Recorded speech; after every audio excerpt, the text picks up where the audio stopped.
Bonjour à tous, bienvenue sur Fréquence Populaire. Nous sommes le 23 avril. On ne sait toujours pas si la guerre va reprendre ou pas reprendre en Iran, ou si même il est possible d'en sortir de l'impasse géostratégique dans laquelle se sont mis les États-Unis et avec le reste du monde. Nous avons la chance de recevoir aujourd'hui, comme régulièrement maintenant, Arnaud Bertrand, qui va nous éclairer sur comment tout cela est vu depuis l'Asie, qui souffre beaucoup de du manque d'approvisionnement en hydrocarbures, qui tente de renouer des accords à droite à gauche. Récemment, on a parlé de l'accord sur l'urée entre la Thaïlande et la Russie. Et bien sûr, vu depuis la Chine, qui est un acteur géostratégique qui, je pense, profite stratégiquement de tout ce chaos trumpien, mais qui en même temps n'a pas envie que le monde parte en une crise économique totale. Et puis on nous dit qu'une flotte chinoise se dirigerait vers le golfe Persique pour protéger ou permettre à ces supertankers et méthaniers de sortir du golfe Persique. Bonjour Arnaud, merci d'être sur Fréquence Populaire. Comment vas-tu? Ouais, très bien, merci de me réinviter. Ouais, c'est un grand plaisir et c'est toujours très intéressant. Alors, donc pour commencer, Arnaud, comment comment réagit la Chine en ce moment par rapport à cette guerre entre-guerres en Iran, entre Iran, les États-Unis et Israël, euh, et, euh, et quid de cette flotte qui se dirige vers le Golfe? Alors, la position de la Chine, c'est un peu entre deux zones. Donc, d'un côté, évidemment, ils sont affectés comme tout le monde.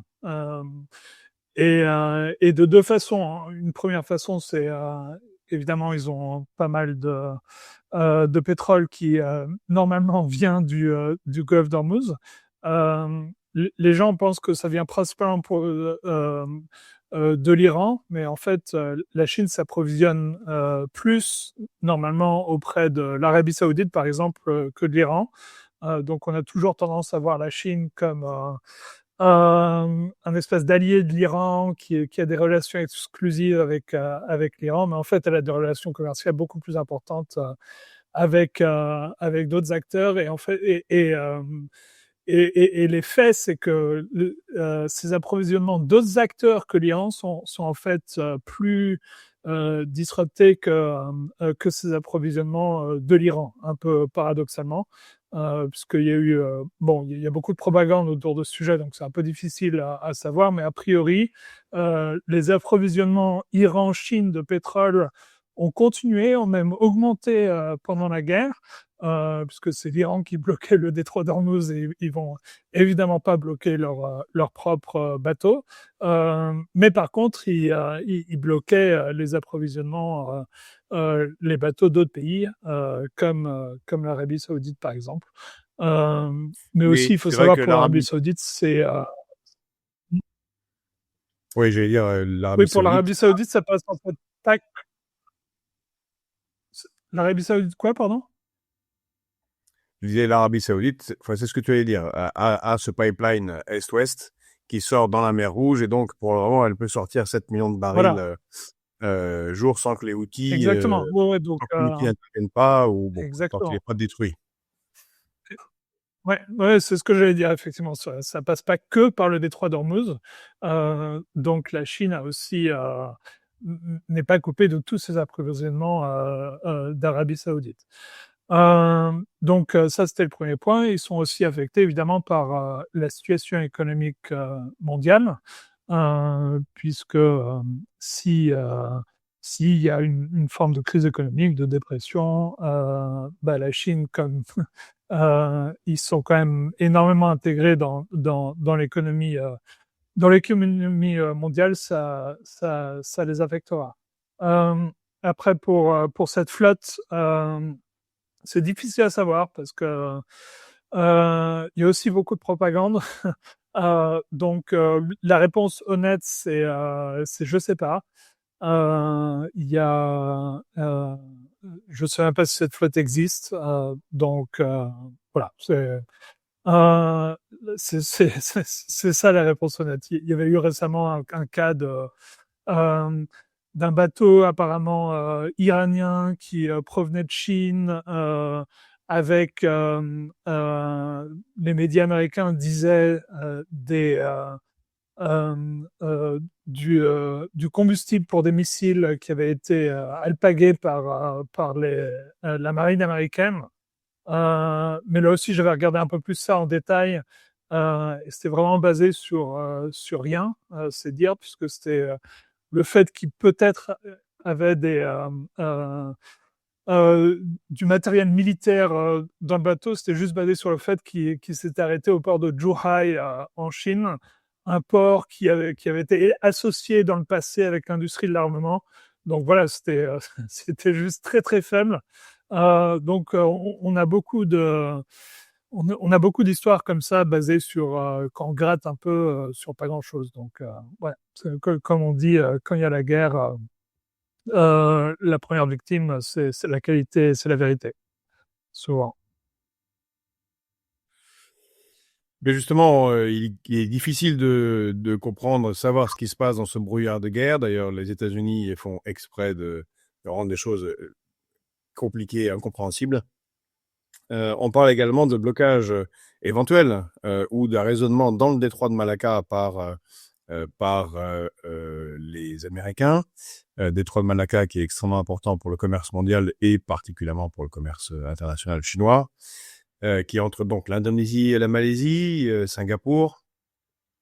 Alors, quid de ce Oui, détroit, d'autant que tu as écrit sur l'intelligence de l'Indonésie qui sait jouer de sa position entre les puissances et qui elle-même souffre considérablement du manque de pétrole venant pour le coup, beaucoup plus que la Chine, venant du Golfe.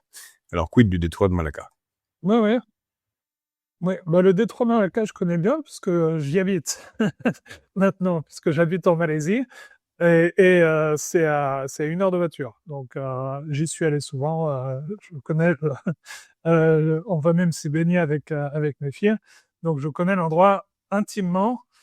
Euh, Effectivement, c'est sûrement même au devant de Hormuz un détroit encore plus stratégique, puisque j'avais regardé une fois le volume de commerce qui passait par le détroit de Malacca, et on était à style 2-3 fois Hormuz, donc et même en termes de pétrole. Donc même si on regarde en termes de pétrole, c'est encore plus important qu'Hormuz. Euh, Par contre, il faut savoir deux, trois trucs. Un truc, c'est si jamais il était fermé, il est en fait relativement facilement contournable. Il suffit de regarder une carte. Les bateaux peuvent passer. Bon, c'est un petit détour, mais c'est pas un détour infaisable. On se souvient par exemple quand le canal de Suez ou le passage de la mer Rouge était fermé par les Houthis. Ce qui s'était passé, tout simplement, c'est que les bateaux faisaient le détour par le sud de l'Afrique. Bon, ça prenait 1 à 2 semaines de plus, et ça coûtait évidemment plus cher. Mais c'était pas la fin du monde non plus. Donc c'est ça le détroit de Malacca. Donc ça aurait pas l'impact en fait. Je pense que Hormuz aurait, parce que Hormuz, ce qui se passe, c'est le pétrole se retrouve confiné, notamment pour certains pays qui n'ont pas d'autre choix, comme les Émirats arabes unis ou le Qatar, par exemple. Eux, pour le coup, ils ont pas de, ils ont que Hormuz et il y a que ce passage.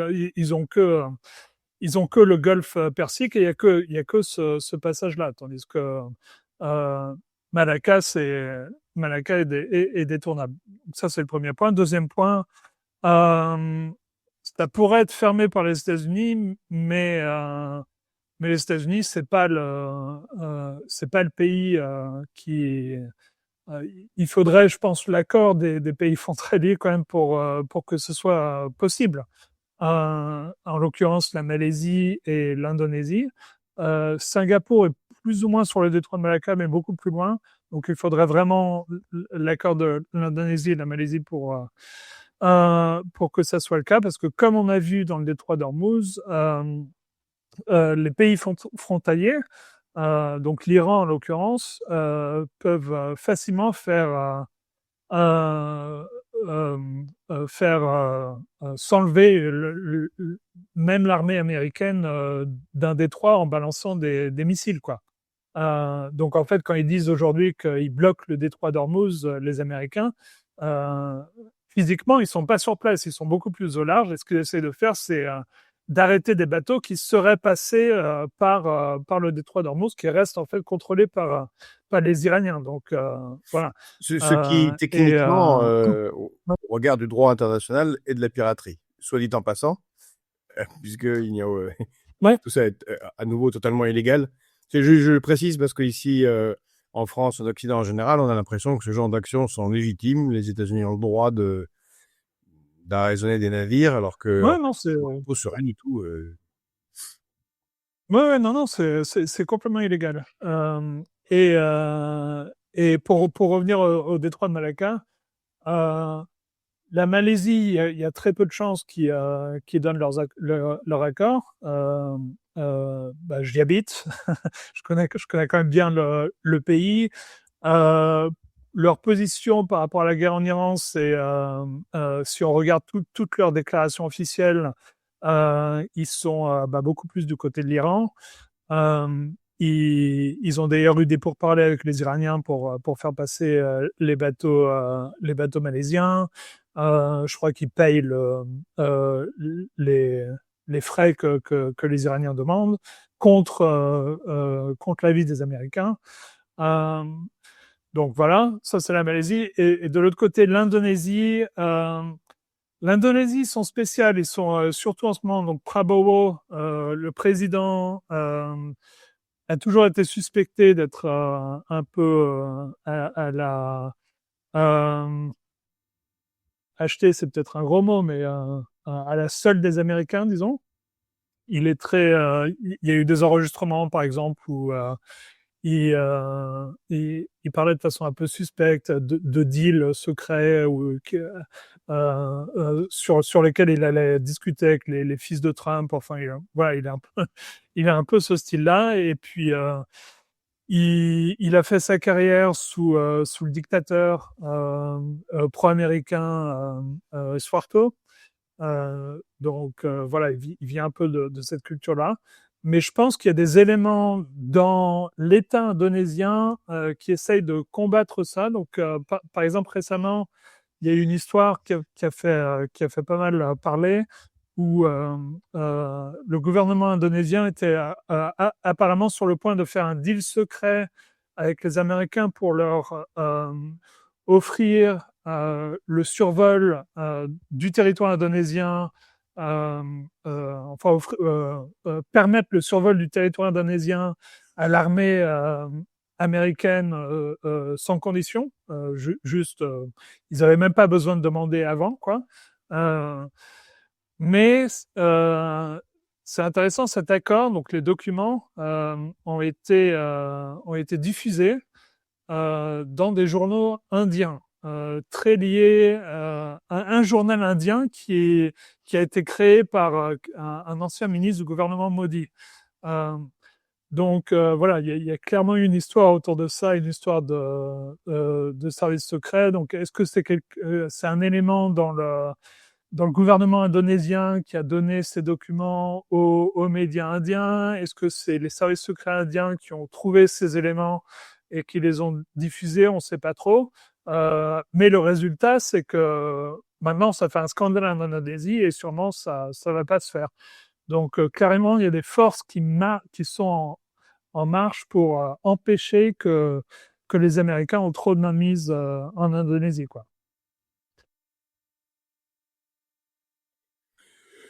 Ok. Pour continuer là-dessus, est-ce que de ton point de vue, le pétro-yuan devient une réalité, ou alors est-ce que cette réalité s'accélère avec ce conflit? On sait qu'il y avait des discussions, peut-être déjà des paiements depuis un certain temps entre l'Arabie Saoudite et la Chine. Comme tu l'as dit, en fait, l'Arabie Saoudite vend le plus à la Chine qu'ailleurs, les États-Unis très peu. Ouais. Ils vendent très peu aux États-Unis. Est-ce que et puis les Iraniens ont installé en tout cas une règle selon laquelle les bateaux qui passent sont ceux qui payent en yuan. Maintenant aussi en d'autres monnaies, mais en d'autres monnaies nationales du pays BRICS, mais en yuan d'abord. Et on entend des acteurs économiques dire que en fait l'attitude erratique des États-Unis, l'instabilité fait que peut-être il faudrait basculer au pétro-yuan. Est-ce que tu crois que c'est une réalité ou c'est un phénomène momentané?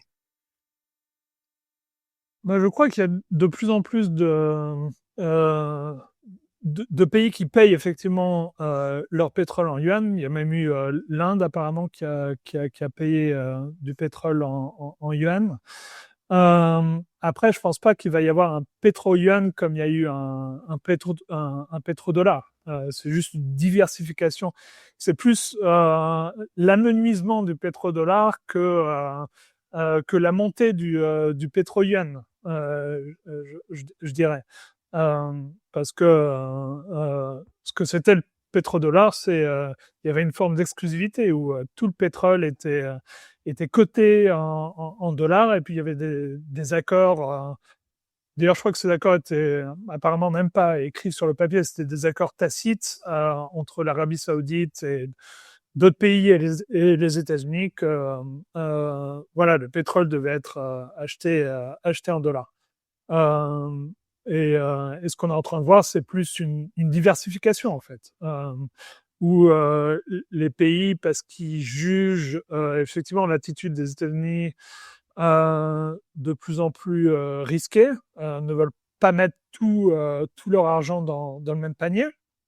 Ça, c'est une chose. Et puis, il y a d'autres pays comme l'Iran qui ont des moyens de pression et qui, de toute façon, sont interdits d'utilisation du dollar. Donc, ils vont pas se faire payer en dollars. Donc, voilà, ils demandent de se faire payer en yuan parce que ça fait sens pour eux. Après, ils achètent plein de choses de Chine. Donc, voilà, ça fait sens pour eux d'avoir des yuan. Donc, et puis, on est en train de voir aussi même certains pays européens. J'avais posté là-dessus. Je crois qu'il y a 2 pays européens depuis le début de la guerre en Iran, pas qui ont acheté du pétrole en yuan, mais qui ont émis de la dette en yuan. Donc, qui ont emprunté de l'argent en yuan. De mémoire, c'est le Portugal et la Bulgarie, si je me souviens bien.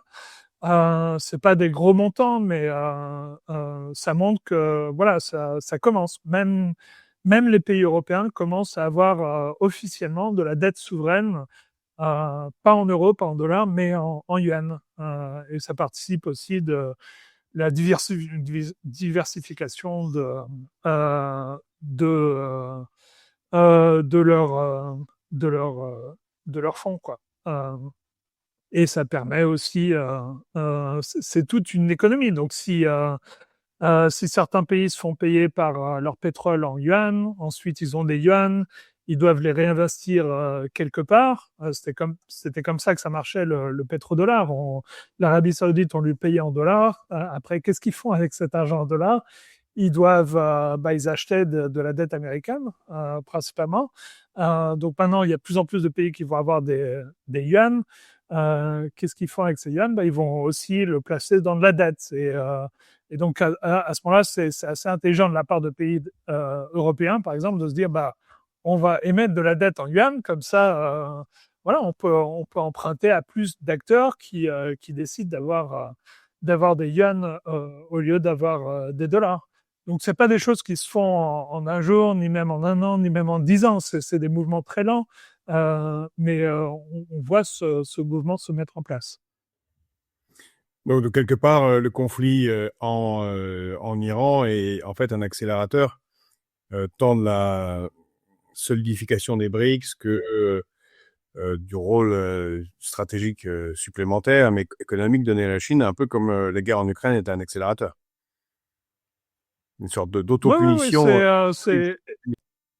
c'est, j'utiliserais plus le terme révélateur qu'accélérateur, puisque ça révèle certaines choses. Ça révèle une forme d'état du monde. Donc, pour moi, ce que ça a révélé, c'est que les États-Unis étaient quand même moins puissants que ce qu'on pensait, parce qu'ils n'arrivent pas à se soumettre à un pays qui est quand même relativement faible comparé à d'autres grandes puissances comme la Chine ou comme la Russie.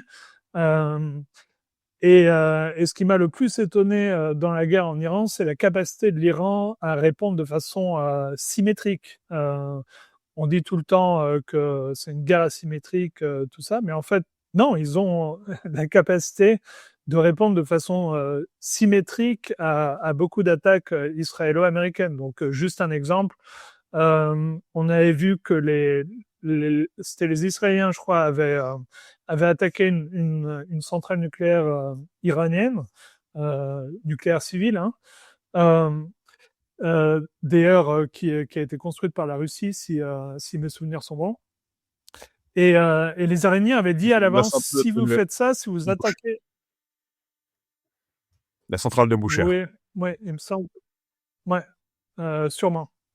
Et les Iraniens avaient dit à l'avance que s'ils faisaient ça, ils allaient répliquer contre le site israélien le plus stratégique, qui est leur centre de recherche nucléaire, et aussi une centrale nucléaire qui s'appelle Dimona, qui est a priori quand même le site israélien le mieux protégé, vu que c'est tellement stratégique, donc derrière les protections américaines et israéliennes. Et, et, les, et les Iraniens sont arrivés à le toucher, non pas une fois, mais 2 fois de suite. Donc voilà, ils ont quand même ces capacités-là. Et ils ont les capacités de rendre plus ou moins toute la région invivable, puisqu'ils pourraient cibler tous les sites de dessalination,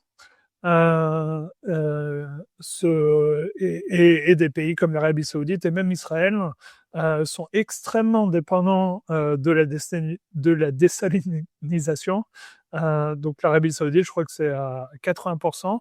Donc le pays deviendrait littéralement invivable s'il ciblait ces sites-là. Donc c'est quand même ça, c'est des choses dont on s'est rendu compte avec la guerre en Iran. Et c'est quand même des outils de puissance importants. Et aussi, évidemment, leur capacité de fermer Hormuz et d'affecter toute l'économie mondiale, ce qui est quand même un moyen de pression important. Donc, ça révèle tout ça. C'était pas quelque chose qui n'était pas existant avant. C'était même peut-être il y a 5 ans, ils avaient la capacité de fermer Hormuz et ils avaient des missiles, tout ça. Mais c'était hypothétique. Et la guerre révèle ça. Et cette révélation change pas mal de choses et va changer le calcul de pas mal de pays. Ce qui fait effectivement par derrière s'accélérer certaines choses. Oui, c'est bien les États-Unis, qui, en particulier Donald Trump, qui n'ont pas voulu voir l'évidence et qui n'ont pas été capables d'estimer combien les Iraniens ne réagissent pas impulsivement, puisqu'effectivement, ils auraient déjà pu faire ça depuis longtemps. Et d'ailleurs, ils l'avaient menacé en juin 2025, mais ne l'avaient pas fait par prudence. Cette fois-ci, ils ont déclenché. Alors, justement, il y a toute cette guerre, certains analysent que cette guerre est mue pour Donald Trump par le désir de vengeance, ou plutôt de reprendre l'avantage stratégique sur la Chine qu'il a perdu cet été avec la défaite sur la guerre tarifaire, parce que la Chine l'a bloqué avec sa première arme stratégique, à savoir les terres rares, et la possibilité de ne plus livrer de terres rares. Et certains considèrent que le Venezuela contre Maduro, l'option à l'attaque en Iran, c'était pour montrer aux Chinois que c'est toujours eux les maîtres, et arriver en force au sommet russo-chinois.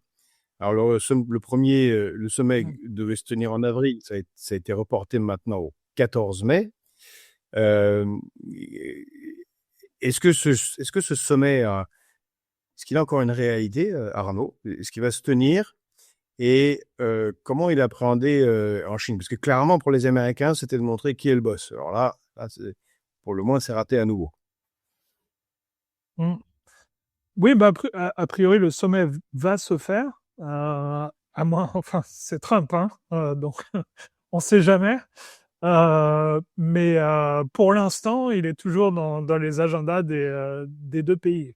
Euh, Après, c'est pas très clair quel va être l'agenda exact. Effectivement, je pense que devait peut-être y avoir une forme de calcul de la part de Trump où voilà, il y avait, il pouvait se dire, mais c'est très, c'est basé sur des illusions en fait.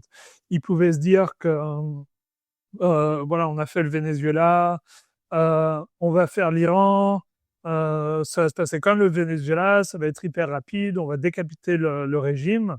Donc, je vais arriver à ce sommet en position de force, ça va faire peur aux Chinois et je vais pouvoir leur extraire des meilleures conditions pour un deal. Mais évidemment, voilà, c'est pas du tout ce qui s'est passé. Euh, et même si il avait décapité le régime iranien, je pense pas que ça aurait eu autant d'impact que ça sur les Chinois, parce que ce qu'on voit déjà au Venezuela, par exemple, c'est assez rigolo. Donc, c'est les Américains qui ont repris l'industrie pétrolière plus ou moins vénézuélienne, mais qui reste leur premier client, c'est les Chinois. Puisque les Américains n'ont pas besoin de pétrole. C'est des exportateurs de pétrole. Donc ils vont pas exporter, ils vont pas consommer le pétrole vénézuélien. Ce qu'ils veulent juste faire, c'est prendre les profits du pétrole vénézuélien, mais ils doivent toujours trouver des clients. Et le client qui existe, c'est la Chine. Je vois pas pourquoi ça se serait passé différemment par rapport à l'Iran. Ça, c'est une chose. Deuxième chose, euh, ça bénéficie à la Chine d'une certaine façon, puisque toute la stratégie chinoise, en fait, a été de dire on va essayer de se diversifier du pétrole en développant l'électrification de notre économie, les énergies vertes, le nucléaire. Je crois qu'ils sont en train de construire je sais plus le chiffre exact, mais je crois que c'est 53 centrales nucléaires en construction en Chine en ce moment. Ils construisent 60%, 60% des panneaux solaires qu'ils ont installés dans le monde sont installés en Chine, donc ils en installent plus que tout le reste de la planète réunie. Euh, leur dire le message qui consiste à dire bah, le pétrole c'est dangereux parce que du jour au lendemain un pays pétrolier peut se faire dégommer et toute la chaîne de valeur peut être coupée du jour au lendemain. C'est exactement le même message stratégique que eux ont et et leur réponse, c'est bah oui, exactement. Donc, acheter des panneaux solaires, acheter des centrales nucléaires chinoises, acheter des éoliennes chinoises, ça va dans le sens en fait de leur rhétorique, quoi. Et ça va pas dans le sens de la rhétorique américaine qui est de dire euh, les énergies vertes ne font aucun sens. Je crois que Trump à la tribune des Nations Unies, il avait dit que c'était un scam une arnaque, donc de green scam, où vos pays se suicident en achetant des éoliennes et tout, il montre bien que non, au contraire, c'est stratégiquement important de ne pas dépendre que du pétrole, quoi. Voilà, je vois pas pourquoi ça l'aurait mis en position de force si il renforçait en fait le narratif chinois avec ses actions. Mais en l'occurrence, ça a même pas marché du tout. Ça a renforcé non seulement le narratif chinois, mais les Iraniens aussi. Donc voilà, il va se retrouver en position assez faible dans les négociations au sommet en Chine. Tu sais, Arnaud, déjà, c'est le cas, mais là, je compatis un peu pour Donald Trump parce que ça doit être quand même très, très agaçant. Cette, chaque fois que tu fais quelque chose, l'autre a prévu où ça lui bénéficie parce que là, pour le coup, pour ceux qui jouent au Go, on a vraiment une stratégie de type Go. C'est-à-dire que la partie est gagnée depuis longtemps parce qu'elle a été pensée à long terme et stratégiquement. Or, Donald Trump, lui, pour ceux qui jouent au poker, joue juste la prochaine carte un peu au hasard. Et ça se ressent considérablement. Euh,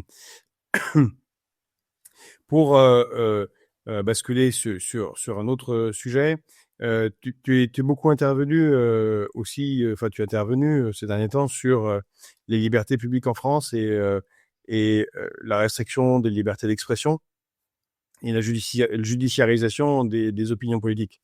Alors, je trouve que c'est particulièrement intéressant parce que c'est quelque chose qui est reproché aux pays dits libéraux hein, ou aux dictatures ou à ce qui est vu comme des dictatures depuis l'Occident, alors que c'est quelque chose qui se répand de plus en plus ici. Qu'est-ce que tu peux nous en dire? Oui, enfin, ce sur quoi je me suis exprimé sur la Chine, c'est spécifiquement la loi Yadan. Sur la France, pardon, c'est spécifiquement la loi Yadan, qui heureusement n'est pas encore la loi en France. Et ce type de loi n'existe pas en Chine, ni dans aucun pays dit autoritaire. On a parfaitement le droit de dire que en Chine que je sais pas Israël a commis un génocide à Gaza ou que devrait y avoir ou de militer pour la solution à un État. Tout ça, c'est et je vois pas pourquoi les Chinois commenceraient à mettre des restrictions là-dessus, quoi. Donc, ce que je disais par rapport à cette loi, c'est elle est très inquiétante non seulement pour par rapport à Israël et la Palestine et ce qu'on n'a plus le droit de dire, ce qui est en fait, on voit pas pourquoi nous, la France, on devrait s'aligner sur la position de l'extrême droite israélienne par rapport à cette position-là, par rapport à ce conflit-là. Mais en fait, dans la façon dont la loi était écrite, en fait, ça veut dire que les Français ne peuvent que s'aligner dans leur langage sur la politique étrangère officielle de la France. Ce qui est extrêmement, ce qui est dingue quand on y réfléchit, euh, parce qu'il y a toute cette rhétorique autour de terroristes. Donc on peut pas faire l'apologie du terrorisme selon la loi existante, mais la loi Yadan va euh, serait aller encore plus loin, où on ajoutait le mot implicite. Donc, ça voulait dire que, voilà, même si on était... par exemple, je donnais l'exemple qu'un prof parle du contexte selon lequel, je sais pas moi, le Hamas est apparu ou le Hezbollah et tout.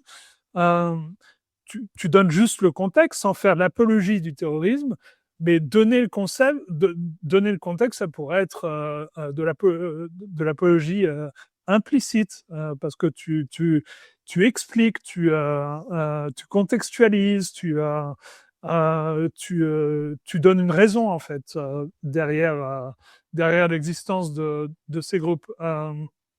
Et et ce qui se passe, c'est y a cette expression qui dit que one man's, je le connais en anglais, je la connais pas en français, mais la traduction, c'est one man's terrorist is another man's freedom fighter.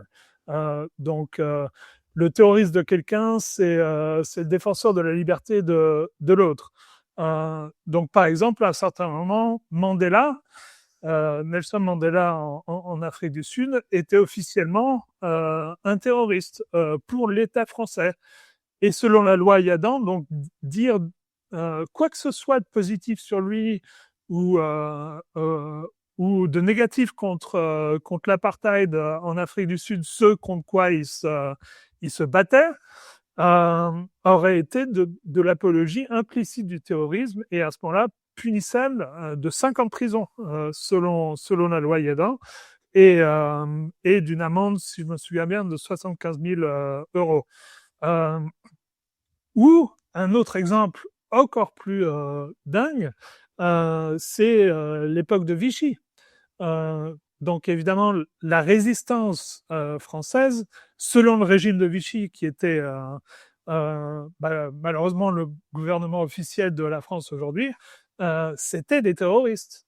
Euh, et donc, ça voulait dire que tout Français, selon la loi Yadan, si on arrive, mettons hypothétiquement encore à ce type de situation, euh, euh, il y a un gouvernement qui ressemble à Vichy qui est en place en France, il y a une forme de résistance interne qui se met en place. Selon la loi Yadan, et qui est officiellement désignée comme terroriste par le gouvernement, selon la loi Yadan, implicitement faire l'apologie de la résistance en France, tu pourras aller 5 ans en prison et avoir 75 000 euros d'amende. Donc, juste expliquer l'histoire française, en l'occurrence, contextualiser en disant voilà pourquoi la résistance est apparue. Bam, c'est la prison. Donc, c'est extrêmement dangereux ce type de loi. Et on n'est pas sorti de l'auberge puisque apparemment ils veulent réessayer de la faire passer en juin, non plus comme proposition de loi mais comme projet de loi, ce qui veut dire que le gouvernement pourra utiliser le 49.3. Donc voilà, il faut, selon moi, se mobiliser contre ça et pas trop dire que c'est que pour Israël et la Palestine. Évidemment, ça compte. Mais ça peut s'appliquer pour plein de situations où ça serait autant, si pas plus, inquiétant. Alors, justement, je vais m'essayer euh, euh, de voir si voilà. Normalement, je devrais y arriver. Voilà. Un petit partage de l'écran. Est-ce que tu vois ce qu'il y a à l'écran Non, non. Bon, non, ça va pas rien. marcher. Bon, alors on va le mettre. Je vais te le décrire. On va le mettre en ligne. C'est dans mes petites recherches. C'est un article du Monde du 22 juin 1946 qui s'intitule ainsi, qui est toujours accessible Mhm. en ligne. Hein. Ça s'appelle Le vrai visage du terrorisme juif. 3 groupements mènent la guerre contre, entre guillemets, la politique impérialiste britannique. Et c'est le correspondant du Monde à Tel Aviv qui critique vertement et dans des termes fort peu amènes les groupes Irgun et Stern, ceux qui vont faire la Haganah et plus tard la Tzahal, l'armée israélienne. Bon, on est comme tu disais, on Ouais, est le terroriste de quelqu'un et puis ouais, après on n'est plus le dont terroriste, on est l'allié. Bon, je pensais également aux djihadistes exactement. Ouais, inclusifs de Syrie. Non, ce genre de lois sont complètement ouais, ridicules ouais, bah, et voilà. voilà, ouais, ouais, Difficile de ouais. montrer que ça n'a aucun sens. Euh, Ouais. mais c'est bien que toi, dont la voix porte, voilà, s'insurge puis de manière humaine et simple, en montrant l'absurdité complète de ce genre de disposition. Euh, Ouais. euh, Non, c'est même incroyable que c'est pu même être que le gouvernement, le Parlement puisse même considérer des lois comme ça, vu l'histoire française, puisque toute notre mythe national est basé sur la résistance, a priori quand même, en tout cas depuis la Seconde Guerre mondiale. Donc faire une loi qui dit que désigner des résistances dans d'autres pays, à partir du moment où elles sont désignées comme terroristes par l'État français, est illégal et punissable de 5 ans de prison, c'est juste fou, quoi. C'est complètement renier notre propre histoire. Alors, parce que tu parles d'histoire, récemment, si c'est hier ou avant-hier, enfin, il y a très peu de temps, tu as réagi sur tes réseaux, sur X et sur Substack, sur une vidéo dans The Economist qui parle de la Chine et de l'écrasement euh, de la Chine. Et j'étais un peu agacé parce que tu y vois une manière un peu, disons-le, enfin, c'est le narratif occidental classique. Et tu notes aussi, ça m'a fait rire, tu notes aussi que The Economist annonce l'effondrement de l'économie chinoise depuis 20 ans. Alors, c'est drôle parce que l'économie russe s'effondre, elle aussi, tous les 6 mois à peu près. Donc là, à nouveau, l'économie russe est en train de s'effondrer. Je crois qu'il y a un article tous les 6 mois enfin, un groupe d'articles. Donc oui, dis-nous qu'est-ce que tu penses de ce narratif anti-chinois nouveau qui refleurit juste avant la visite de Trump. Oui, oui, bah, c'est juste classique, surtout venant de The Economist, qui a toujours eu tout faux sur la Chine. Je m'étais amusé à un certain moment de retrouver les unes ces 20 dernières années sur l'effondrement de l'économie chinoise. Et effectivement, il y en avait plus ou moins une chaque année où voilà, c'était annoncé. Cette année, l'économie chinoise s'effondre. Et ouais, voilà, ça s'est évidemment jamais passé. Donc là, en l'occurrence, ils ont fait un article dans le dernier numéro sur une nouvelle loi en Chine euh, sur les minorités ethniques. Parce qu'il faut savoir qu'en Chine, il y a 56 ethnies officiellement reconnues. Les gens souvent ne savent pas. Et même des ethnies qui sont très contre-intuitives. Donc, par exemple, une de ces 56, c'est les Russes. Donc, il y a une communauté de Russes chinois que j'ai vu personnellement parce que j'avais fait un tour en camping-car pendant 5 semaines à la frontière avec la Russie, dans le nord-est de la Chine, donc à la frontière avec la Sibérie. Et on voit des gens qui ressemblent physiquement à des Russes, donc qui me ressemblent à moi, blonds, avec des yeux bleus, tout ça, mais qui vivent dans les campagnes chinoises et qui parlent que le chinois comme des paysans chinois, quoi. C'est assez rigolo. Euh, et voilà, ces minorités ethniques sont en fait très protégées selon le droit chinois, à tel point que euh, euh, j'avais, pour ce que je disais par rapport dans mes réactions par rapport à l'article de The Economist, qu'il y a certaines ethnies, par exemple, qui ne parlent presque pas le mandarin. Donc c'est le cas des Tibétains, par exemple. On parle tout le temps de l'effacement de la culture tibétaine, tout ça. Mais les statistiques, en fait, c'est 70% des Tibétains ne savent même pas parler le mandarin. Ils ne parlent que le tibétain. Donc voilà, l'effacement de la culture tibétaine, c'est juste un mythe, quoi. Et je suis personnellement allé au Tibet, et effectivement, quand on y va, tout le monde parle tibétain, ils sont habillés à la tibétaine, tous les signes dans la rue sont tibétains, ils mangent que tibétain, il y a des temples tibétains de partout, on voit des moines tibétains de partout, on est à fond dans la culture tibétaine. Mais ce que cette nouvelle loi dit, c'est quand même pas génial pour l'unité nationale. On veut pas écraser les cultures, mais on veut quand même que tout le monde parle aussi le mandarin. Donc, on va protéger les langues locales. L'enseignement des langues locales est toujours autorisé, même subventionné par l'État. On peut toujours mettre les signes dans la rue en langage local. On peut toujours écrire les documents officiels gouvernementaux en langage local, mais, nouvelle loi, on doit aussi utiliser le mandarin. Voilà, donc par exemple, aujourd'hui, selon le droit chinois, au Tibet, qui est une province autonome, les documents gouvernementaux ne doivent pas être écrits en chinois. Ils peuvent être écrits qu'en tibétain, qu'en script tibétain. cette nouvelle loi, se dire, bah ouais, quand même, utiliser aussi le chinois. Et donc, ce que The Economist disait, c'est China is squashing, ils utilisaient squashing les minorités locales. Donc, squashing, ça veut dire un écrasement total de leur culture qui n'existera plus, quoi. Alors que c'est complètement faux. Et je donnais l'exemple de ce qui s'est passé en France, parce qu'en France, pour le coup, on a vraiment fait du squashing de nos minorités régionales. Donc, j'ai regardé les statistiques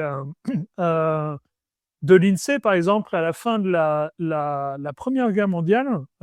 Et ça, c'est un truc, je m'en rendais pas compte. En Bretagne, par exemple, 80% des familles parlaient breton à leurs enfants dans la famille. Pareil en Alsace, on était aussi autour de 80% des familles qui se parlaient alsacien entre elles, pareil en Corse. Et on a une politique de linguicide. Article 2 de la Constitution française, la seule langue en France, c'est le français. Donc, les langages régionaux en France sont anticonstitutionnels. L'enseignement n'est qu'en français, comme on le sait tous. Dans les écoles en Bretagne, l'enseignement n'est pas en breton. Et voilà, et le résultat aujourd'hui, si on regarde, je crois, entre la fin de la Seconde Guerre mondiale et les années 80, on est passé de 70-80% des familles qui se parlaient breton à 5%, quoi. Donc, c'est juste si elles font un effort extraordinaire pour préserver la langue dans la famille. La langue est préservée, mais il n'y a aucun effort gouvernemental pour faire ça. C'est ça du squashing. C'est pas du tout ce qui se passe en Chine. Et pareil en Angleterre, ce que je rappelais aussi. Donc dans les écoles au Pays de Galles, Wales, ils avaient pour empêcher tout enfant de parler le Welsh, donc la langue locale, si ils avaient un petit morceau de bois où il y avait écrit Welsh Not, et dès qu'un enfant dans l'école parlait le Welsh, il lui accrochait autour du cou comme signe de honte, en fait, pour donner honte aux enfants de parler leur langue régionale. C'était ça la politique en Angleterre pour les langues régionales. Ça, c'est du squashing. C'est pas du tout ce qui se passe en Chine.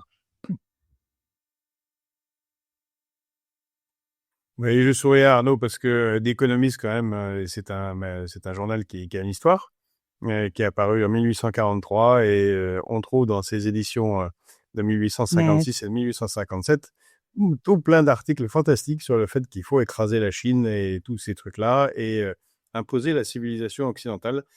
On est dans le cadre de la Deuxième Guerre de l'opium. Il a fait quelques millions de morts. Bon, c'est toujours assez amusant de revenir en arrière sur l'histoire. Visiblement, c'est le problème pour ces gens-là. Parce que maintenant, il y a Internet, on peut facilement retrouver les unes du Monde ou du Economist d'il y a quelque temps et qui ne sont pas conformes avec leur soi-disant position actuelle. Ouais. Guerre de l'opium, un passage où les Anglais étaient littéralement dealers de drogue. C'est pour ça que ça s'appelle la guerre de l'opium, parce qu'ils ont fait la guerre pour vendre de l'opium. Et les Chinois ne voulaient pas en acheter, ils ne voulaient pas que leur population devienne des drogués de masse, mais les Anglais leur ont fait la guerre pour les forcer à acheter leur opium et à droguer la population. Et malheureusement, ils ont gagné la guerre et c'est ce que les Chinois appellent le siècle de l'humiliation. Donc voilà, ils n'ont pas de leçon de morale à donner à grand monde. Voilà. Et tout ça parce que la balance commerciale du Royaume uni était mauvaise par rapport à la Chine parce qu'ils buvaient beaucoup de thé chinois. Hein, quand on connaît l'origine de ce conflit, c'est franchement... Tout à fait, exactement. C'est désespérant. Bon, je crois, Arnaud, que tu es un peu pressé aujourd'hui. Tu dois filer. Oui, malheureusement. Oui, désolé. Et c'est comme ça, les meilleures choses ont une fin. Merci beaucoup, Arnaud, d'être venu sur Fréquence Populaire, nous avoir permis d'avoir tes lumières asiatiques sur ce qui se passe là-bas et comment tout ça est vu. On reviendra vers toi, car malheureusement, je pense que ce conflit en Iran n'est pas prêt de s'arrêter et ses conséquences de se développer. Merci à tous d'avoir été sur Fréquence Populaire. Et on vous donne rendez-vous à très bientôt. Et je vous souhaite à tous une excellente journée.